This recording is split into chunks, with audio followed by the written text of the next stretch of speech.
Donc bonjour, moi c'est Émilie, je suis psychologue du travail et des organisations et je travaille comme chef de projet OTL dans le domaine des RH et je pilote l'enquête d'engagement et de satisfaction dans l'entreprise avec ma collègue Laura qui n'est pas là aujourd'hui mais que je salue. Et cette enquête pour laquelle on a travaillé justement ensemble. Moi, c'est Brice Lebantec, je suis responsable du service aux collaborateurs, aux collaboratrices, qui s'occupe des domaines de la santé et des enjeux autour des espaces, des environnements de travail. Et on a eu la chance de piloter cette enquête sur la satisfaction et l'engagement avec mon équipe, Laura et Émilie en particulier. Et votre enquête, elle a le mérite d'être sur la satisfaction et l'engagement. Ça paraît une évidence de dire que c'est l'engagement, mais pour moi c'est essentiel. C'est qu'on va aller vraiment chercher aussi ce qu'il y a sur cette dimension-là. Parce que finalement, avoir des gens satisfaits pour satisfaire, c'est bien, mais c'est pas suffisant. Comment cette envie de mesurer la satisfaction, mais également l'engagement est un peu est survenue au sein des TL. Pour nous, c'était extrêmement important de mesurer à la fois la satisfaction et l'engagement parce que c'est ce que les différentes études elles montrent aujourd'hui. En fait, on a deux facteurs qui sont différents mais qui ne fonctionnent pas l'un sans l'autre. On a la satisfaction qui est est-ce que je suis content d'aller au travail, est-ce que j'ai envie d'aller voir mes collègues, est-ce que je suis heureux de mon poste, de mon activité. Et il y a l'engagement. L'engagement, c'est plus en lien avec le dévouement, si on veut, la motivation qu'on a à travailler, à s'engager dans son travail. Et puis en fait, si on a quelqu'un qui est juste satisfait, mais pas engagé, on va avoir une personne qui va rester parce que les conditions lui conviennent, ou peut-être que l'ambiance de travail est agréable, mais qui ne va pas s'engager et travailler et se dévouer à l'entreprise aussi. Et au contraire, ça c'est encore un risque qui est bien plus important, une personne qui va être qu'engagée, qui va se donner corps et âme dans son travail mais qui n'est pas satisfaite, on a des risques après de burn-out et de santé mentale et physique qui va clairement décliner. En fait, si on analyse à la fois la satisfaction et l'engagement, on se retrouve sur un modèle de performance durable. Durable qui va permettre d'avoir des gens motivés, qui ont envie de travailler pour l'entreprise, puis qui vont rester à long terme. Donc c'était vraiment primordial pour nous d'avoir ces deux facteurs et puis après de voir comment faire pour que nos équipes soient à la fois satisfaites et engagées. Alors on a fait une moyenne pour créer l'engagement qui est une moyenne de 4 types d'engagement qui sont cognitifs, affectifs, identitaires et physiques, qui nous ont permis en fait de voir où c'est que ça pêchait le plus. Donc peut-être pour clarifier un petit peu ces 4 types d'engagement, donc tu l'as dit, il y a l'engagement identitaire, donc c'est plus sur le côté lien, Sens, oui. voilà, le sens que son travail a ou la mission de l'entreprise va avoir, le côté aussi attachement à l'entreprise. Sentiment d'appartenance. Exactement. Tout à fait. Le côté physique que tu as dit, donc lié à l'énergie au travail, les conditions aussi qui sont adaptées pour la réalisation du On va travail. retrouver l'équilibre vie privée, vie professionnelle qui est hyper importante dans justement cet engagement, dans l'engagement physique. On a également le cognitif, du coup, que tu mentionnais. Donc ça, c'est l'aspect, le côté stimulation. Tout à fait, tout ce qui est stimulation intellectuelle, le fait de réfléchir, d'être content des résultats qu'on produit grâce à son travail. Et puis le dernier...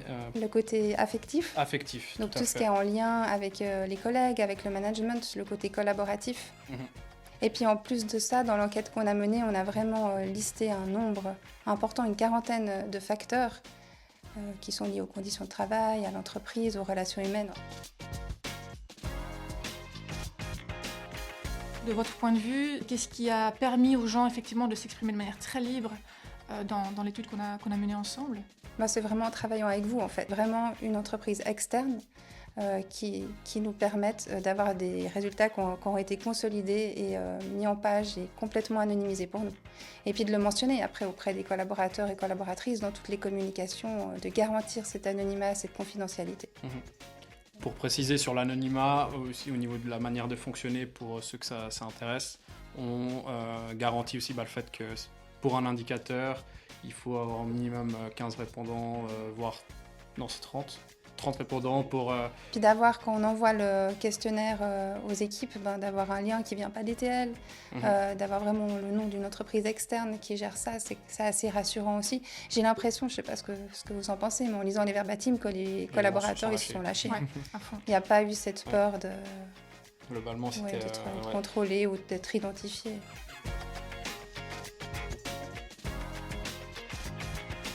Dans nos enquêtes des matrices de corrélation. Donc je vais pas aller dans les détails de comment ça fonctionne, mais c'est une méthode de visualisation des données qui va aussi permettre de prioriser, de voir ce qui va avoir le plus d'impact potentiellement sur la satisfaction, sur l'engagement des collaborateurs. Tout à fait. Qu'est-ce qui doit être fait en priorité, puis aussi qu'est-ce qu'on peut valoriser, Mhm. je trouve. Et puis c'est essentiel pour pas s'y perdre ou croire que c'est forcément à tout prix des coûts monstrueux, hein. Souvent on dit voilà, la qualité de vie c'est des locaux. Alors dans certaines équipes c'est indispensable, ils sont en retrait, puis d'autres non, c'est pas ça qui est attendu. Mhm. Donc Tout à effectivement de corréler justement les actions par rapport à leur impact, c'est tellement essentiel. Hein, on l'a dit, hein, tout ce qui est autour de la relation, du lien avec le management, de l'autonomie dans ses résultats, c'est vraiment des choses à favoriser au maximum. Et c'est pas forcément coûteux.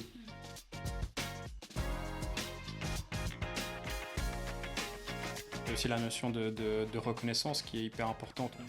J'ai envie d'être payé par rapport à la valeur ajoutée que j'apporte, mais il y a aussi le côté reconnaissance humaine, valorisation de son travail, qui peut aussi passer à travers ces feedbacks assez réguliers. Puis en général, on attend une reconnaissance de la part de son supérieur direct, mais également aussi à l'échelle globale dans une entreprise.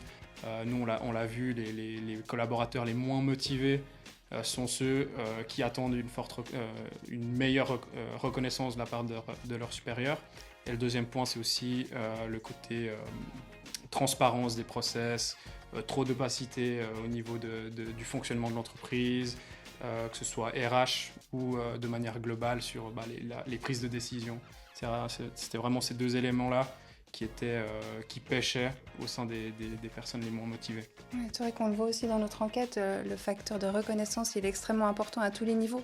Et puis là, c'est aussi aux équipes de voir ce qu'elles peuvent faire par rapport au métier. Ça peut être fêter des succès, ça peut être valoriser le travail bien fait, donner des feedbacks. Mais il y a toujours en fait une manière de s'adapter aux équipes pour connaître le travail. Et tout ce qu'on pense être important, le salaire, l'environnement de travail, etc., en fait, c'est des facteurs d'hygiène qui ne vont pas forcément, eux, avoir un impact à long terme sur l'engagement et la satisfaction. Un feedback bien fait, un manager qui lit les choses, va permettre à une personne d'être beaucoup plus engagée sur le long terme. Le manager, il n'est pas là pour produire, mais pour faire produire son équipe. Et quand on sait qu'effectivement la relation avec le manager est vraiment un des éléments essentiels pour être satisfait au travail, il faut vraiment essayer de cultiver cette approche. Mais évidemment que la direction doit incarner des valeurs globales d'entreprise et puis vraiment les porter, et puis les insuffler. Mais je crois qu'il faut aussi sortir d'un système où on attend tout de la direction versus prendre sa marge de manœuvre au sein de son service, son entité, avec son manager, son équipe, ses collègues. Je suis tout à fait d'accord avec toi. La satisfaction au travail, elle est fortement liée à la relation qu'on a avec son manager direct. Et ce que j'aime dans cette enquête, c'est qu'effectivement, on a un peu les deux niveaux. On a le niveau d'aller voir un peu globalement d'une entreprise ce qui se passe et d'aller creuser ensuite, entité par entité, avec notre tableau de bord, ce qui ressort vraiment comme problématique dans une équipe, dans un secteur, dans un lieu géographique pour en faire quelque chose.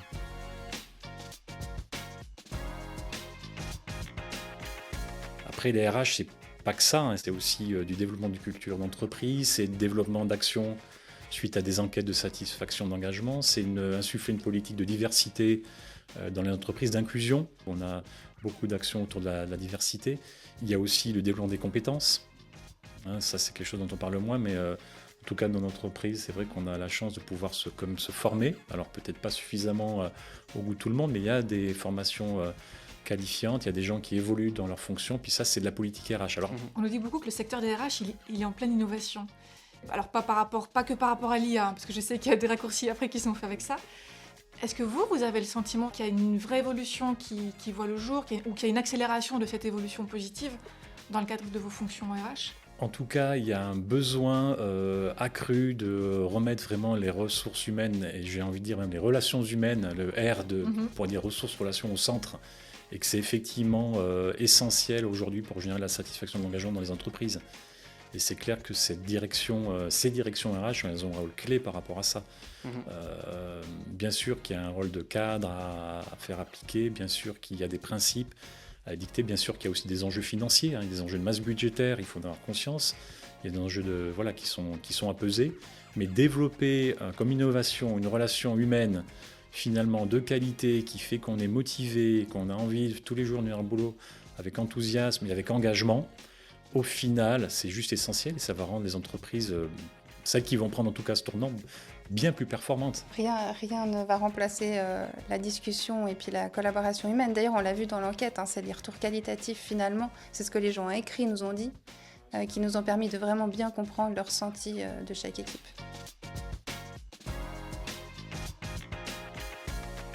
Ça fait depuis quelques mois que vous avez eu le tout. Comment est-ce que ça se passe après pour exploiter ces résultats-là? Ce qui est génial, moi je trouve, dans ce qui a été fait, c'est que cette enquête, et c'était d'ailleurs de nos conditions, vraiment nous pour dire on y va, on fonce, et qu'on en fait vraiment quelque chose de durable, et on refera régulièrement, c'est devenu un outil de pilotage pour nous, d'entreprise. Ça a été vraiment aussi approprié par notre directeur des ressources humaines, ça a été partagé au niveau de la direction générale, d'ailleurs vous étiez là pour présenter les résultats, et aujourd'hui, nos actions identifiées suite à l'enquête sont même considérées comme faisant partie des points forts de l'année, avec vraiment un objectif de suivi annuel. On ne mettait pas en place l'enquête si on ne faisait rien après. Parce que je pense qu'il n'y a rien de pire qu'une enquête pas suivie. Finalement, on crée plus de désengagement qu'autre chose. Et puis pour les entreprises qui voudraient se lancer, je pense que ce qui est le plus important, c'est vraiment de ne pas prendre un modèle prédéfini, mais c'est de construire quelque chose qui leur ressemble en fonction de leur métier, en fonction de leurs valeurs. Parce que sinon, un modèle standard n'aurait pas de sens. Et puis quand même, un point d'attention, c'est que de cette enquête va ressortir beaucoup de choses. C'est de s'assurer qu'on ait les ressources après pour traiter aussi. Ça, écouter, mettre en place, puis mesurer aussi. Parce que c'est vrai qu'on remarque avec l'expérience que parfois les besoins exprimés ne sont pas toujours les besoins réels. On peut avoir des retours ou des demandes à travers différents questionnaires ou sondages qu'on met en place, qu'on entend, qu'on essaye de mettre en place. Et puis une fois que c'est le cas, il y a un petit retour en arrière. On voit que finalement le service n'est pas forcément satisfaisant pour les collaborateurs et collaboratrices. Donc on a testé, on a écouté, on teste à petite échelle pour voir si ça fonctionne.